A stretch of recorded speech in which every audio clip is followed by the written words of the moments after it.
She wants to say a few words. Her name's Elizabeth Vale. Please welcome.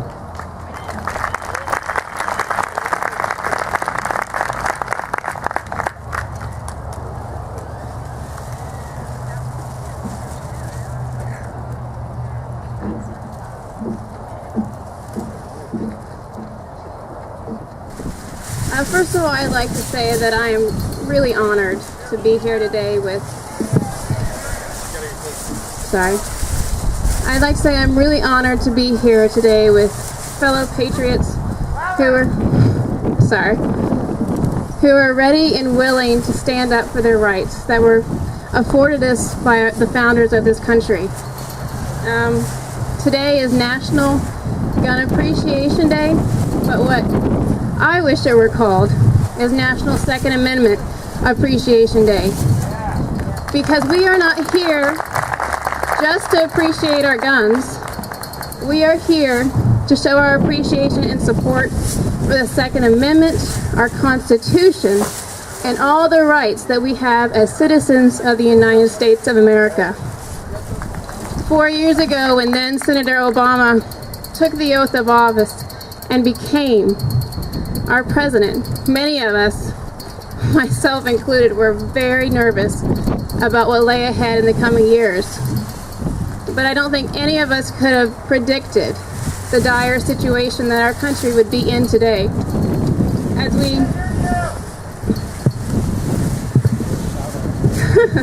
I need to shout.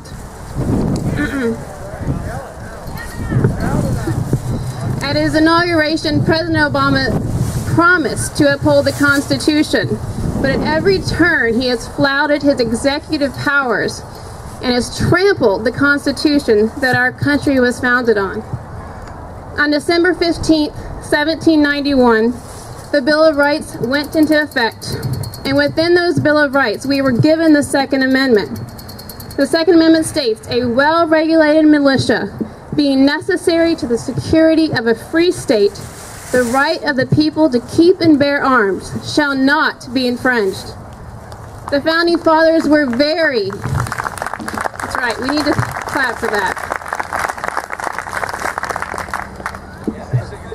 The Founding Fathers were very suspicious of an all-controlling government, and even of a government-run military. So they wanted to arm every single citizen with the explicit right to defend themselves against harm and against the overreach of an over-controlling government.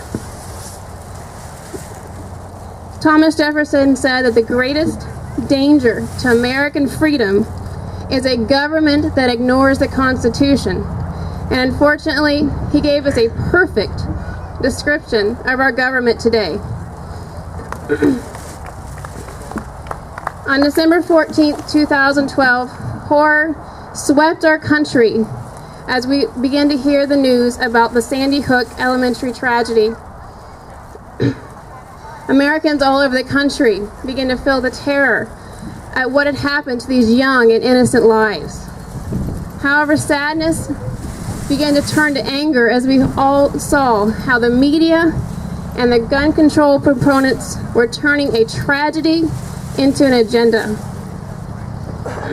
Former President Obama advisor Rahm Emanuel said, "You never want to waste a serious crisis." And the Obama administration has taken those words to heart in the last month. They have taken every possible chance to turn this tragedy and other tragedies like it into a way to get their agenda pushed through. Unfortunately, many people have given in to fear and are willing to give up their rights for the empty promise of safety. John Adams warned against this when he said, "If men through fear, fraud, or mistake should in terms renounce and give up any essential natural right, the right to freedom being the gift of God Almighty, it is not in the power of man to alienate this gift and voluntarily become a slave." As we all know, a liberal politician trying to implement sweeping gun control is nothing new. But what is new and has many of us very concerned is the means and the effort that President Obama seems willing to use in order to get his agenda pushed through. The average person may see what President Obama is doing and think little of it because they believe that their right to bear arms will always be protected under the Second Amendment. However, taking that view is unfortunately naive because there are many politicians, lobbying groups, judges, and even Supreme Court justices who want to interpret the Second Amendment in a different way, a way that fits their liberal progressive views. In fact, in the most recent Supreme Court cases involving the Second Amendment, they have ruled in favor of the Second Amendment only by a vote of 5-4. It would only take a shift of one justice for that all to change. President Obama has made it very clear that he already has justices waiting in the wings, poised to come and take that opening. And what happens when that opening comes? It will no longer matter what the Founding Fathers meant when they wrote the Second Amendment and what they wanted it to mean for the future of America. It will only matter what President Obama and a few Supreme Court justices want it to mean that will make all the difference. Our country is now at a crossroads. And a crossroads I can guarantee you that our Founding Fathers never wanted us to be at. As Americans, we have two choices. We can continue on in apathy, bury our heads in the sand, and pretend that our freedoms are not being taken away. Or we can stand up, speak up, and fight back against the tyranny that is destroying our country from the inside out.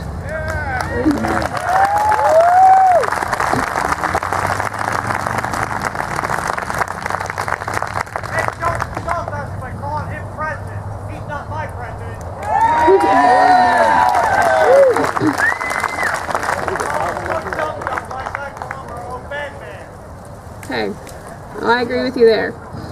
Samuel Adams once said, "For true patriots to be silent is dangerous." So fellow patriots, are we going to be silent? No! Or are we going to stand up and fight for our country, our rights, our freedom? I know a decision that I am going to make, and I hope you will make the same decision, because this is not a time to be quiet, to be silent, to sit down and wait, because this is America and we have to fight to keep for the rights that we were given by our Founding Fathers.